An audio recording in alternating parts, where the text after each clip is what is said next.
বিশ্বনবী পেছন থেকে আমার এই হাতটাকে এইভাবে ঘাড়ে হাত দিলে, যেমন কোন বন্ধুর ঘাড়ে হাত দেয়, নিজের শালার ঘাড়ে এভাবে হাত দিলেন, দিয়ে বলছেন, আব্দুল্লাহ দিকে কি চিন্তা করছো? সামনের দিকে দেখছো? সামনের দিকে তোমার কি চিন্তা ভাবনা আছে? পিছন দিকে কি চিন্তা করছো? ডানে বাঁয়ে কি চিন্তা করছো? বিশ্বনবী এমন একটা প্রশিক্ষণ দিচ্ছিল, আব্দুল্লাহ বিন উমর কুন ফিদ দুনিয়া কান্নাকা গরীবুন আও আবির সাবিল। বিশ্বনবী বলেছেন, হে আব্দুল্লাহ বিন উমরের ছেলে, হে আব্দুল্লাহ উমরের ছেলে, বিশ্বনবী রাখো, কুন ফিদ দুনিয়া, তুমি এই দুনিয়াতে হয়ে যাও, অবস্থান করো। কি কুন ফিদ দুনিয়া গরীবুন, গরীব কাকে বলা হয়? গরীব বলা হয় অপরিচিত ব্যক্তি। আপনাদের গ্রামে মাদ্রাসা একটা লোক চলে এলো কোথা থেকে, আমি জীবন থেকে গেলাম, দর্শা করছি বলে আমাকে সবাই চিনছে। এর আগে যদি আমি 10 বছর 20 বছর আগে এসেছি, মনে করছে একটা ফকির এসেছে, অথবা মাদ্রাসা চাইতে এসেছে, অথবা কেউ এখানে ঢুকতে এসেছে, আমাকে কেউ জিজ্ঞাসা করবে না, খাওয়া কি কেউ জিজ্ঞাসা করবে, এখন সবাই সেটা ডাকবে, মনে টাকা মনে একটা, কিন্তু ওই সময় কেউ ডাকবে বলছেন, তুমি পৃথিবীতে এমন ভাবে বাস করো, কান্নাকা গরীবুন, তুমি মনে করো তুমি একজন অচিনা লোক, তুমি একজন পরদেশী, তুমি একজন অপরিচিত লোক, তোমার সঙ্গে কারো সাক্ষাৎ নাই, কেউ তোমার ভাই নয়, কেউ তোমার বই নয়, কেউ তোমার প্রতিবেশী নয়, এইরকম অবস্থায় তুমি বাস করো। যতই তোমার ছেলে থাক, যতই তুমি আমার নবী, তোমার নবী আমি তোমার সাথে, তোমার দুলা ভাই আমি নবী হয়, যতই পৃথিবীর মধ্যে তোমার আব্বা একটা বড় ধরনের সাহাবী হোক, তুমি দুনিয়ার মধ্যে একজন অপরিচিত প্রসিদ্ধ ব্যক্তি হও না, অপরিচিত ব্যক্তি হও, অথবা তুমি একজন পথিক ব্যক্তি হও।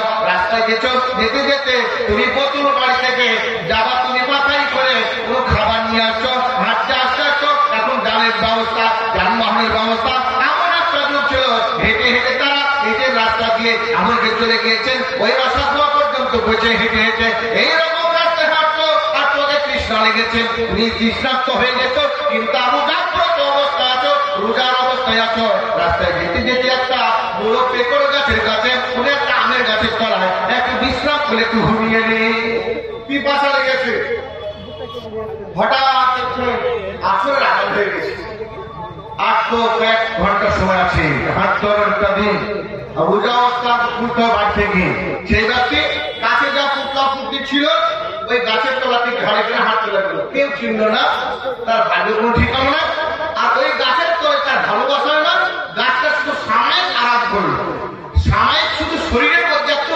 স্পন্দন দিল, মনের মধ্যে একটু আনন্দ দিল, তারপর হাঁটতে শুরু করলো। এই বলছেন, বলছেন, এই আব্দুল্লাহ শুনে রাখো, তুমি মনে করো রাস্তাটা প্রতি যেতে যেতে কোন গাছের তলায় গিয়ে তুমি বিশ্রাম করলে, আর বিশ্রাম করার পর 1 ঘন্টা পর হোক, 8 ঘন্টা পর হোক, 10 মিনিট পর হোক, 2 ঘন্টা পর হোক, যেমন তুমি তোমার পুতলা পুতলি নিয়ে, তোমার লাঠি নিয়ে তুমি আবার চলতে লাগবে, তুমি তাই মনে কর পৃথিবীটা তুমি একদম প্রতীকের মতো, অপরিচিত প্রতীকের মতো, মুসাফিরের মতো এই পৃথিবীর মধ্যে চলো, তোমার স্থায়িত্ব কোনো কিছু নাই, তুমি চিরদিন থাকবে, এই জায়গায় ভালোবাসা হবে, এটা তুই মনে করো না, এই দুনিয়া ক্ষণস্থায়ী দুনিয়া, এই দুনিয়া ছেড়ে তোমাকে যেতে হবে। এই দুটা কথা যখন নবী নিজের শালাকে বললেন, ওয়াকানা ইবনে উমর, আব্দুল্লাহ বিন উমর রাদিয়াল্লাহু তাআলা আনহু, আব্দুল্লাহ বিন উমর রাদিয়াল্লাহু তাআলা আনহু মুখ থেকে তার কথাই বাড়াতে লাগলো, দুনিয়াতে এই মোড়ে আসছে, সকালে বেলায়, দুপুর বেলায়, বৈকালে বেলায় অনেক মানুষ দাঁড়িয়েছে, বললেন সমস্ত লোককে বলতেন, এই যে আমসাটা, এ পৃথিবীর মানুষ শুনে রাখো, এ ঝাপড়তলি মানুষ শুনে রাখো, এই কাউসের মানুষ শুনে, এই যে আমসাইটা ফালা তামতাদির সামাহা, এ পৃথিবীর মানুষ শুনে রাখো, যখন তুমি সকাল সন্ধ্যাবেলায়, তুমি যখন সন্ধ্যাবেলায় বিছানায় যাবে, সকালবেলা চিন্তা করো না আমি ঘুম থেকে সকালবেলায় উঠবো, এই চিন্তা করো না, তুমি বিছানায় যখন পড়ো, তখন ঘুমিয়ে গেলে, ঈশান নামাজ পড়লে, খাওয়া দাওয়া করলে, ঘুমিয়ে গেলে, তুমি পড়লে আল্লাহ ইসলেকা আমাকে ওয়াহিয়া, এই কথা করলে আল্লাহ বলে তোমার নাম নিয়ে আমি মরে গেলাম, তুমি পৃথিবীর মধ্যে মৃত্যু মুখে পতিত হলে, তুমি মরে গেলে, মানুষের দান 2 প্রকারে, একটা হচ্ছে চৈতন্য দান, একটা অচৈতন্য দান, মানুষের একটা দান সবসময় কাছে থাকে, যতক্ষণ নিঃশ্বাস থাকে, কিন্তু ঘুমিয়ে থাকে, এটা হচ্ছে চৈতন্য আত্মা, ঘুমিয়ে থাকে, তখন ওই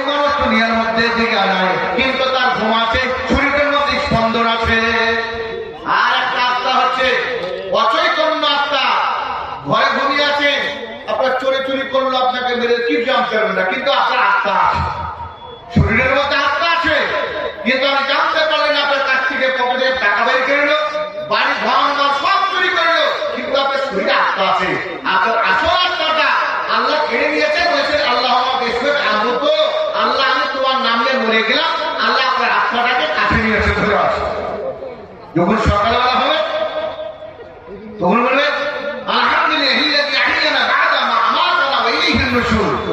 আল্লাহ শুকর আদায় করবে সকালবেলায়, আল্লাহ বলে গেছিলাম আবার চিন্তা করলে আল্লাহ ওই আত্মাটাকে চৈতন্য আত্মাকে শরীরে ফিরিয়ে দিবে, আপনার চোখ খুলে দেখে যাবে, তখন আপনি উঠতে যাবেন, ঘাস খেতে যাবেন, ভাত খেতে যাবে, নামাজ পড়তে যাবে, রাস্তাঘাটে ঘুরে বেড়াবে, কিন্তু ওই যে আত্মাটা ছিল শরীরের মধ্যে স্পন্দন ছিল, শরীরের মধ্যে গরম ছিল, সব ছিল, কিন্তু আপনার চৈতন্য আত্মার কাছ থেকে আল্লাহর কাছে হাজির ছিল।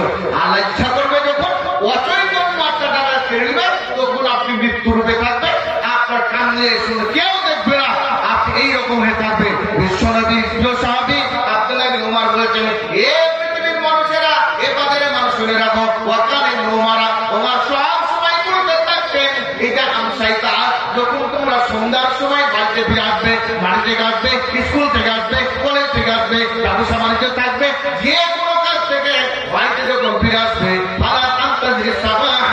তোমরা সকালবেলা কি অপেক্ষা করো না যে আমি সকালবেলায় উঠে বাজার চা খেতে যাবো, সকালবেলায় উঠে আমি অনেক জায়গা যাবো, সকালবেলা আমি বোতল বাড়ি যাবো, এই চিন্তা তুমি করো না, এটা তো আর চিন্তা করা সম্ভব। চিন্তা আবার বলছেন পৃথিবীর মানুষ, যখন তুমি সকালবেলায় ঘুম থেকে উঠে তুমি বাজারে গেলে, ব্যবসা করতে গেলে, চাকরি করতে গেলে, স্কুল কলেজে গেলে তুমি কিন্তু আল্লাহ শুরু করেছেন, এ পৃথিবীর মানুষ দেখো, আব্দুল্লাহ বিন উমর সারা পৃথিবীর মানুষ বলেছেন, এই যে আসপাড়াটা যখন তুমি সকালে ঘুম থেকে উঠবে, তুমি সন্ধ্যার সময় বাড়ি ফিরে আসবে, এই আশা করো না তুমি মৃত্যুর লাশ হয়ে তোমার বাড়িতে ঘুরবে। একজন বক্তা, দেওবন্দি বক্তা, বহরমপুর যেতে টোল প্লাজা যে মেহেদিপুর আছে, শুনতে দেখেছেন বহরমপুর, ওই টোল প্লাজা পারে বাম দিকে একটা মাঠের মধ্যে মাদ্রাসা, তাহেরিয়া মাদ্রাসা, ওটা হচ্ছে দেওবন্দিদের মাদ্রাসা, হানফি দেওবন্দি। ওই মাদ্রাসা প্রধান শিক্ষক ছিলেন প্রথমে বাউল ফকির ছিলেন, তারপর আলাদিসের সংস্পর্শে এসে বাউল ফকির ছেড়ে দিয়ে দেওবন্দি একটা স্বচ্ছ মর্মী ছিলেন। তিনি বক্তা ছিলেন, ভালো গলার স্বর ছিল, বাউল গান গাইতে পারতেন এবং বিভিন্ন রকমের ওয়াজ করতে পারতেন, তিনি বিভিন্ন কালচারের লোক ছিলেন। তিনি একটা ওয়াজ করতে আমাদের বেলডাঙ্গা থেকে একটু দূরে গিয়ে রেজিনগর নাম আছে, বেলডাঙ্গা থেকে 12 কিলোমিটার দূরে রেজিনগর, ওরই পাশে কাশিমপুর বলে একটা মাদ্রাসা, আলাদসের মাদ্রাসা, ওই মাদ্রাসায় তিনি বক্তা ছিলেন। তিনি বক্তব্য রাখতে বসেছেন, সভাপতি বসে আছেন, তিনি উঠে সালাম দিলেন, সালাম দেওয়ার পর হামদোসনা ডাক করলেন, পড়ার পর তিনি চুপ করে বসে আছেন। সভাপতি মনে করছেন হয়তো কোন সূরা পড়বে বা কি বিষয়ে আলোচনা করবে, তাই তিনি চিন্তা করছেন। 1 মিনিট হয়ে গেল, 2 মিনিট হয়ে গেল, 3 মিনিট হয়ে গেল, এইভাবে বসে আছে, কিছুই বলে সব বলছে কি হলো বলো না, এইবার হাত দিয়ে পড়ে গেল, এইভাবে হাত দিয়ে পড়ে গেল, শেষ।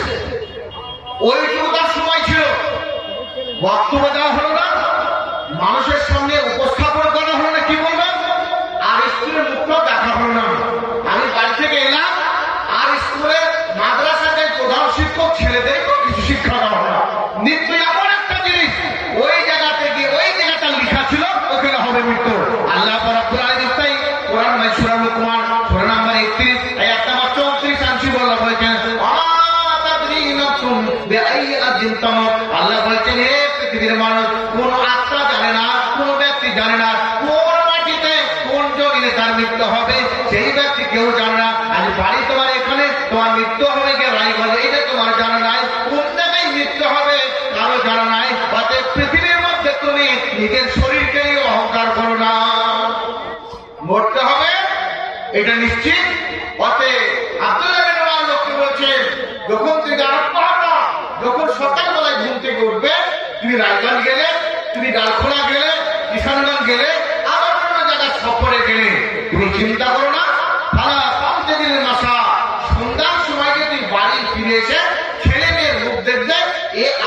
তুমি করো না। এই আশা থেকে তুমি নিরাশ থাকো। তোমার আশা নয় ঘুরে আর স্ত্রীর মুখ দেখবে, ছেলের মুখ দেখবে, এইটা আশা করো না। ওতে কি করো? আল্লাহ শুরু বলেছেন, আব্দুল্লাহ বিন উমরকে সামনে বলেছেন, লোকের এই যা লোক দাঁড়িয়ে আছে, বসে আছে, গচ্ছিত লোক আছে, সেই লোকেদের সামনে বলেছেন, বলছে, হে পৃথিবীর মানুষ, তোমার সুস্থ শরীরটাকে তুমি অসুস্থ আসার আগে তুমি গুরুত্ব দিয়ে দামি মনে করে এটাকে কাজে তুমি পরিণত করো, এটা কাজে পরিণত করো। আমি যতদিন জীবনে বেঁচে থাকবে এটাকে গুরুত্ব দিয়ে থাকো। মৃত্যু আসলে তোমার কিছুই চলবে না, মরার পূর্বে কারণ তুমি কিছুই করতে পারবে না।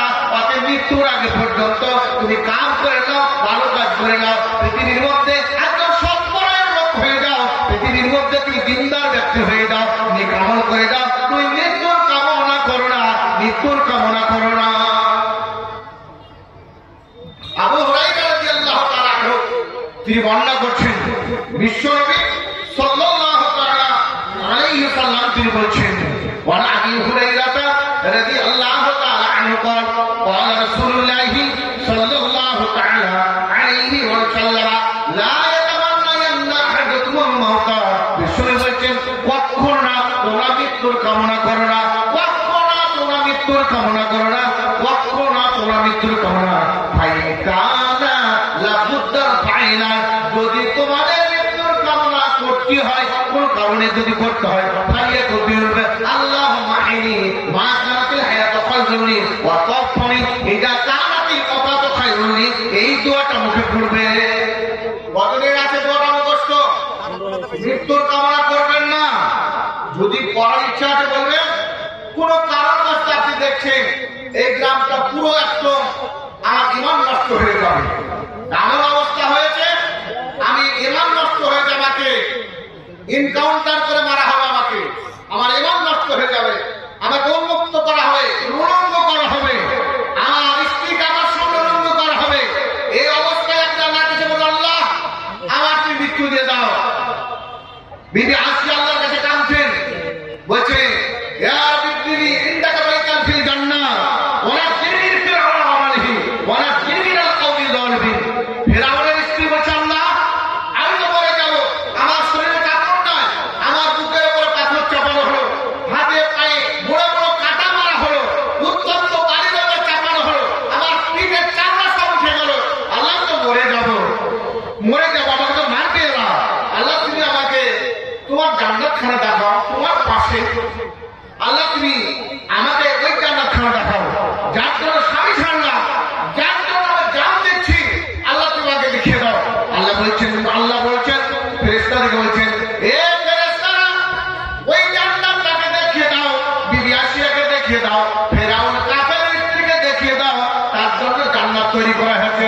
আল্লাহ সঙ্গে সঙ্গে দেখিয়ে দেন, ওরে বিবি আসিয়া তোমার চিন্তা করো না, যতক্ষণ তোমার মৃত্যু হয়নি, যতক্ষণ তোমার জান কেড়ে নেয়নি, ততক্ষণ পর্যন্ত তুমি আছো, যেমন তা চলে আসবে, আমার এই জান্নাতে তুমি এসে যাবে, মনোরম জায়গায় তুমি প্রবেশ করে যাবে।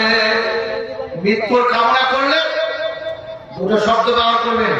সহিহ বুখারীর হাদিস বলছেন, আল্লাহ ইয়াতামান্না আহাদুকুমুল মাউতা, তোমরা কেউ কখনো যেন মৃত্যুর কামনা করো না। ফাইন কানা লাবুদ্দা ফাইনা, যদি কারো খুব প্রয়োজন হয় মৃত্যুর কামনা করা, হারিয়ে বসে বলবে, নির্জন জায়গায় বলে, আল্লাহুম্মা ইনি মা কানাতিল হায়াতু খায়রুনি, বলে আল্লাহ গো তুমি আমাকে জীবিত রাখো, যদি আমার জীবিত থাকা সমাজের ভালো হয়, আমার ছেলে মেয়ের ভালো হয়, দেশের ভালো হয়, মাদ্রাসার ভালো হয়, গ্রামের ভালো হয়, প্রতিবেশীর ভালো হয়, আমি বেঁচে থাকলে গ্রামের মানুষ সন্তুষ্ট থাকবে, আমি বেঁচে থাকলে গ্রামের মানুষ তারা সেবা পাবে, আমি বেঁচে থাকলে মাদ্রাসার উন্নতি হবে, আমি বেঁচে থাকলে গ্রামের উন্নতি হবে। আল্লাহ তুমি আমাকে বাঁচিয়ে রাখো, ওয়া তাওফানি, আর আল্লাহ তুমি যদি আমাকে মেরে দেও, মনে ইচ্ছা করো তাহলে আল্লাহ তোমাকে মেরে দাও, আমার মৃত্যুতে যদি এই পৃথিবীর লোকেরা ভালো থাকে, আমার যদি দুনিয়াতে বেঁচে থাকে, আমার শরীরের খারাপ হয়, ইমানের খারাপ হয়, আমার গ্রামের লোকের সম্মান দেয় না, গ্রামের লোকের আমার কোনো ইজ্জত দেয় না, আমাকে পৃথিবীর মধ্যে এত সন্তুষ্ট করে না, আল্লাহ তুমি মরাটা আমার যদি ভালো হয়, আমাকে পৃথিবী থেকে উঠে দাও। এই দোয়াটা করা ছাড়া আপনি মৃত্যুর কামনা কখনো করতে পারেন না। এই দোয়াটা কষ্ট করে নেবেন, মসজিদে মাদ্রাসা মোল্লাকে বলবেন মোল্লা ওই মৃত্যুর আগে যদি এই দোয়াটা করতে হয় সবসময় দোয়াটা করবে। যদি মৃত্যুর ডর প্রয়োজন আল্লাহ বেঁচে থাকা যদি আমার ভালো হয় তাহলে আল্লাহ তুমি আমার বাঁচিয়ে রাখো, আমাকে বেঁচে রাখলে উত্তর হয়। আর যদি আমার মরাটাই ভালো হয় আল্লাহ তোমার দুনিয়াকে উঠিয়ে দাও, আমার ইমান যেন সঠিক থাকে। ভাইরা বন্ধুরা,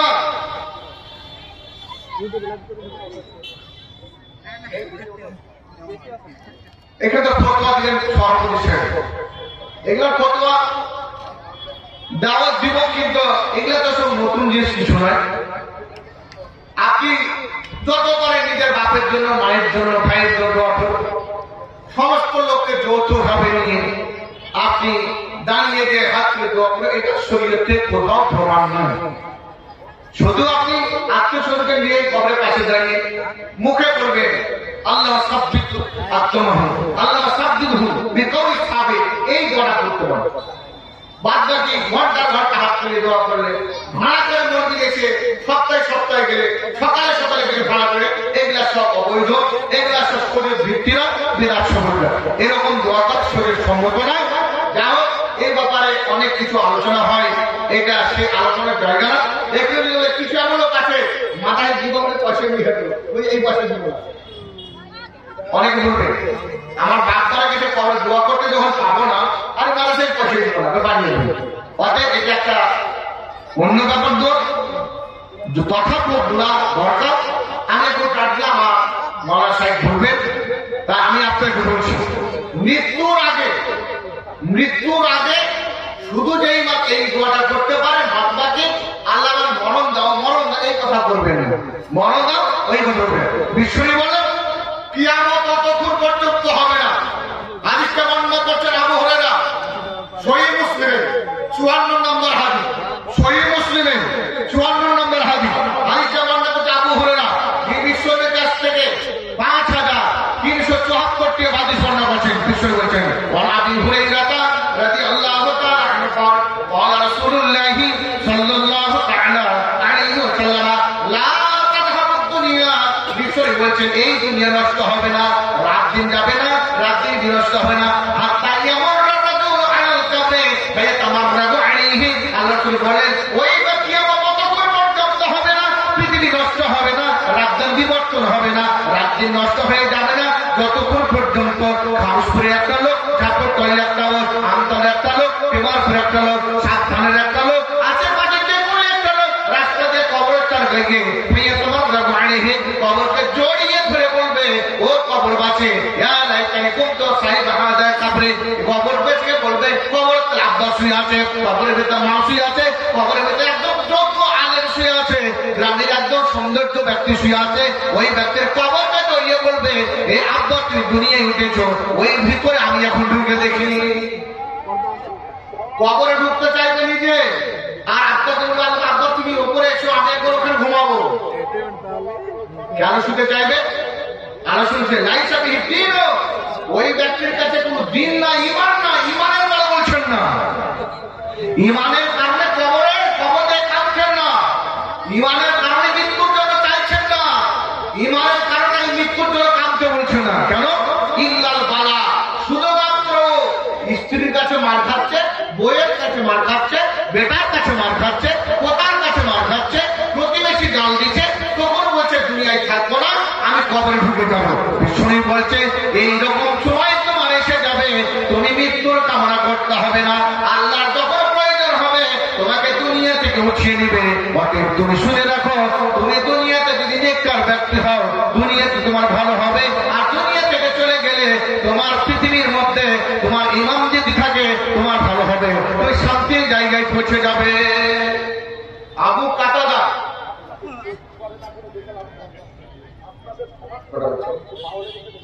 আচ্ছা যাও, আমার 9:30টার সময় শেষ, আর মাত্র 5 মিনিট হয়তো সুদা। আর একটা হাদিস সহিহ বুখারী 6507 নম্বর হাদিস, সহিহ মুসলিমে 2682 নম্বর হাদিস। হাদিসটা বর্ণনা আবু কাতাদা তিনি বিশ্বনবীর কাছ থেকে 170টি হাদিস বর্ণনা করেছে। বিশ্বনবীর কাছ থেকে 170টি হাদিস বর্ণনা করছে। এটা সহিহ বুখারী এবং মুসলিমের সহিহ হাদিস। বিশ্বনবী বলছেন আদি কাতাদা রাদিয়াল্লাহু তাআলা আনহু আন্নাহু কানা ইউহাদ্দিসু রাসূলুল্লাহ সাল্লাল্লাহু আলাইহি ওয়াসাল্লাম বিশ্বনবীর প্রিয় সাহাবী আবু কাতাদা হাদীস বর্ণনা করছেন নবী সাল্লাল্লাহু আলাইহি ওয়াসাল্লাম সাহাবাদের সামনে হাদীস বর্ণনা করছেন আমার সময়তে কানা মুররা আলাইহি বিজানাজাতিন বিশ্বনবীর কাছে একটা মৃত্যু লাশকে দিয়ে দেওয়া হচ্ছে সাহাবাদের সামনে তিনি কথা বলছেন এমন সময় একটা লাশ সে মেয়েদের লাশ হোক পুরো পুরুষের লাশ হোক নিয়ে যাচ্ছে বিশ্বনবী লাশটাকে দেখে বলছে আল মুস্তারিহ অমুস্তারিহ মিনহু আলোচনা দুটো শব্দ ব্যবহার করে মুস্তারিহ অমুস্তারিহ মিনহু এই লাশটা আরাম পেয়ে গেল এই লাশের কাছ থেকে আরাম পেয়ে গেল এই দুটো শব্দ ব্যবহার করে সাহাবারা বলেন ফাকালু ইয়া রাসূলুল্লাহি মাল মুস্তারিহ ওয়াল মুস্তারিহ মিনহু বিশ্বনবী গো এই দুটো শব্দের মানে আমরা বুঝতে পারলাম না কোন ব্যক্তি আরাম পেয়ে গেল আর কোন ব্যক্তির কাছ থেকে আরাম পেয়ে গেল পৃথিবীর মানুষ যদি আমরা প্রকৃত আল্লাহর ব্যক্তি হই তাহলে আমাদের কারণে পৃথিবীর মানুষেরা কত শান্তিতে থাকে বিশ্বনবী যখন বললেন সাহাবারা জানতে চাইলেন কোন ব্যক্তি পৃথিবী থেকে আরাম পেয়ে গেল আর কোন ব্যক্তির কারণে আরাম পেয়ে পেল এই কথাটা আপনি বলে দেন বিশ্বনবী বলেন ফাকালা রাসূলুল্লাহি সাল্লাল্লাহু তাআলা আলাইহি ওয়াসাল্লাম আল আব্দুল মুমিনু ইসতারহু মিন নাসাবিদ দুনিয়া ওয়া আদাহা ইলা রাহমাতিল্লাহ বিশ্বনবী বলেন যারা মুমিন ব্যক্তি পৃথিবীর মধ্যে যখন তারা মারা যায় দুনিয়ার কষ্ট থেকে খাবার কষ্ট শীত বস্ত্রের কষ্ট পানির কষ্ট মানুষের কষ্ট সমস্ত কষ্ট থেকে এরা আরাম পেয়ে যায় ওয়া আদাহা ইলা রাহমাতিল্লাহ তারপর তারা আল্লাহর রহমতের সঙ্গে নিয়োজিত হয়ে যায় দুনিয়ার কষ্ট থেকে বেঁচে গেল একজন নেককার লোক দুনিয়ার খাওয়ার নাই পেটে দুনিয়ায় বস্ত্র নাই গায়ে শীতে ভারী ভালো বাড়ি নাই একটু ঘুমাবে আরাম করে দুনিয়ার কষ্ট থেকে সরে গেল আর আল্লাহর রহমতের মধ্যে সে প্রবেশ করে গেল এই ব্যক্তি দুনিয়ার কষ্ট থেকে বেঁচে গেল আর পরকালে আরাম পেয়ে গেল দিয়ে এ হচ্ছে নেককার ওই লাশটা যদি এরকম হয়ে থাকে আবার বিশ্বনবী বললেন ওয়াল আব্দুল ফাজির এই লাশটা যদি কোনো কাফের হয় কোনো বদকারের হয় কোনো বেঈমানের হয় কোনো পাপী ব্যক্তির হয় সেই ব্যক্তি যদি হয় আল মুস্তারাহু আইস্তারহু মিনহুল ইবাদু ওয়াস সাজারু ওয়াল হাজারু ওয়াদ দাব বিশ্বনবী বলেন আর এই লাশটা যদি খারাপ হয় এই ব্যক্তি যদি পাপী হয় এই ব্যক্তি যদি পাপী হয় এর জন্য গাছ বেঁচে গেল পশু পক্ষী বেঁচে গেল পৃথিবীর মধ্যে যত মানুষ বেঁচে গেল বনের পশুরা বেঁচে গেল এই ব্যক্তি পৃথিবীতে থাকতে পারে তার বাড়িতে ছাগল গরু গলা তার জন্য বদদোয়া করে আল্লাহ কাছে আল্লাহ গো এই লোকটার কাছ থেকে আল্লাহ তুমি আমাকে বাঁচিয়ে দাও আমার নানা এখন লিখে দিলেন নানির দিলেন না নানা কার কাছে লিখে দিলেন এখন দিলেন পায়ে লাগবে না নৌকরি আছে যার মাশাআল্লাহ আমার টাইম তো শেষ আমাকে পয়সা দিয়ে দিবেন আর আমি অত চাহাত ফকিরও না যা হোক দেখা যাক আমি অনেক দূরের ফকির সবচেয়ে দূরের ফকির আমি বুঝলেন আমার আসনি ভাই আছে কিন্তু ওর চাইতে আমি দূরে উনি এখন মাল ধর তাই আমার কাছে এই মুকুর খাইবে আমার ডাক্তার কি দিছে